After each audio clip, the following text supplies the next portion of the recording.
Darvo, aka Danielle, attack, reverse victim, and offender.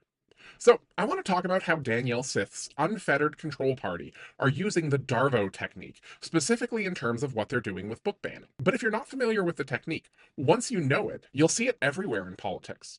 So, if you've been following Canadian politics at all, you know that Alberta's premier is pretty notorious for doing shady stuff and then trying to lie her way out of it.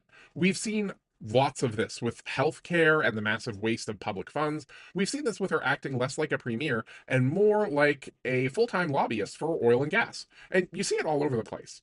And whenever anyone points out the seemingly unethical stuff she's done, Dan Mull tends to deny things, playing Sith mind tricks. This is not the corruption you're looking for. That was a Star Wars joke. But then she follows that up with an attack, either at whistleblowers, the media, the NDP, the federal government. It doesn't matter. It just needs to be someone who she can tell her followers they're the real problem, not the person and her party who are actually responsible for everything she's doing. Nah, couldn't be them. Then, of course, she reverses victim and offender. She's the one being attacked for just trying to make Albertan healthcare better by starving it of funds. She's not responsible for rolling blackouts, despite kneecapping green energy projects, and so on and so forth. But you know what one of the most insidious things that politicians and certain types of narcissists do? They don't just present themselves as the victims. That's child's play. They'll control you by convincing you that you're the victim, or your kids are the victim. In the 90s, you saw a lot of this where conservatives would put women on TV and they'd make gay sex sound like this horrible, awful, distasteful terror, as if all that gay men are good for is a good time.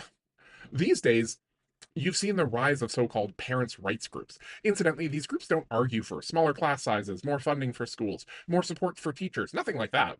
No, according to these people, parents' rights are ensuring that nobody's kids have any freedom to be anything other than straight and use the names that their parents picked out on their birth certificates, even though some of you give your kids really weird names. And yeah, some people don't appreciate why kids having freedom to be themselves and possibly play with their identity and maybe settle on something that their parents won't love for them is important. I knew a guy growing up, and his name was John. Everyone called him John. He went off to college and he made new friends and started introducing himself as Johnny. Now everyone calls him Johnny. I mean, I don't because he shunned me after I came out, but other people do. But Danielle and the UCP are fully aware that if you keep forcing kids to try and fit into a mold that wasn't made for them, you can hurt them, and hurt people have more difficulty fighting back. And sometimes you can flat out break those kids, and then they won't even grow up to vote against your shitty political party. Personally, I think parents have a right to not be manipulated, and I think every parent has a right to watch their kids grow up and not have to bury them.